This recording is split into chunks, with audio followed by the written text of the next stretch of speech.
Hello दोस्तों, आज की हमारी कहानी है मिली पार्ट 16। रकम मांग रहा हूँ। बलबीर की बात सुनकर जिनी ने कुछ देर तक सोचा और फिर एक झटके से अपने गले में पहना सोने का मोटा सा चैन निकाल कर देते हुए कहा, लो अब तो खुश हो। यस मैडम, लेकिन काम पूरा होने के बाद भी आधी रकम और देने होगी। बलबीर ने अंगूठी और चैन लेकर अपनी जेब में रखते हुए कहा, ठीक है ठीक है, इसके बारे में बाद में सोचूंगी। जिनी ने लापरवाही से कहा, तो मैं भी काम पूरा करने के बारे में बाद में सोचूंगा। बलबीर ने जिनी से और भी पैसे या गहने ऐंठने के मकसद से कहा। जिनी अब उसके जाल में फंस चुकी थी। उसने कहा, तो उसके लिए क्या करूं? काम पूरा होने के बाद मुझे कैश चाहिए, नहीं तो नहीं।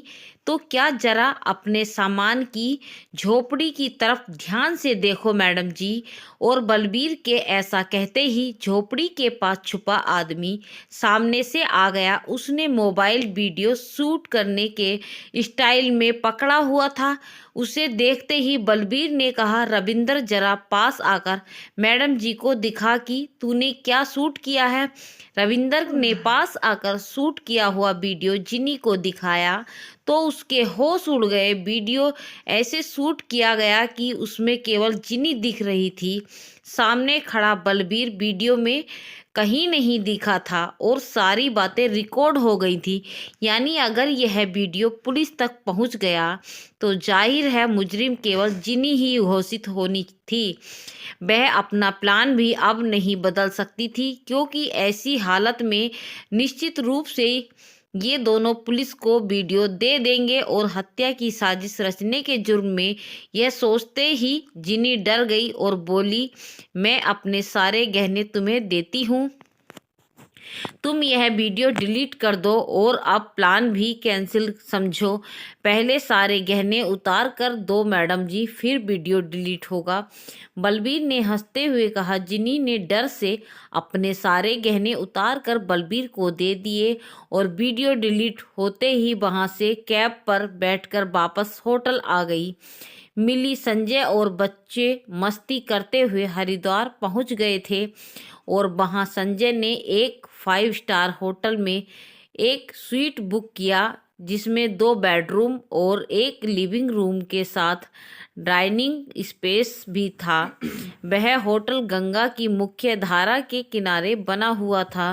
स्वीट के दोनों रूम से लगी हुई एक बड़ी सी बालकनी थी, जिससे गंगा का सुंदर दृश्य नजर आता था। संजय स्वीट के मास्टर बेडरूम से मिली और बच्चों के सामान जमाते हुए कहा, डॉक्टर मिली, आप बच्चों के साथ मास्टर बेडरूम में रहिए। इसका बेड किंग साइज का है और मैं बगल वाले बेडरूम में चला जाता हूँ। लेकिन डॉक्टर संजय, मुझे ऐसा अच्छा नहीं लग रहा। आप मास्टर बेडरूम में रहिए, मैं बच्चों के साथ बगल वाले रूम में रहती हूँ। सॉरी, मैं ऐसा नहीं कर पाऊंगा। डॉक्टर मिली, आपके अलावा मेरे साथ इस वक्त और कोई फीमेल होती तब भी मैं उसे मास्टर बेडरूम में ही रहने के लिए देता। ऐसा कह संजय दूसरे कमरे में चला गया। थोड़ी देर के बाद फ्रेश हो सभी डिनर के लिए ड्राइंग हॉल में आए तो दक्ष ने संजय से कहा, अंकल, क्या आपको कहानियाँ आती हैं? हाँ, आती तो हैं, लेकिन बस 2 या 3। 2 क्या? तो क्या आज मैं आपके पास सो सकता हूँ? मुझे सोते हुए कहानियाँ सुनना बहुत पसंद है। और मॉम के पास अब नई कहानियाँ नहीं हैं। ओह श्योर बेटा, कहते हुए संजय ने दक्ष को गले लगा लिया। मुझे सोने से पहले कहानियाँ सुनना बिल्कुल पसंद नहीं, इसीलिए मैं मॉम के पास ही सोऊंगी। श्रीमा ने अपना निर्णय सुनाया। ठीक है, अब तुम लोग जल्दी से खाना खाकर सो जाओ, सुबह जल्दी उठकर हम घूमने जाएंगे, मिली ने बच्चों से कहा। Okay mom. ईशान को जो हॉस्पिटल से डॉक्यूमेंट मिले थे वह देख ईशान सहित उसके माता पिता यशवंत ठक्कर और गौरी ठक्कर की आंखें भी आश्चर्य से फटी रह गईं।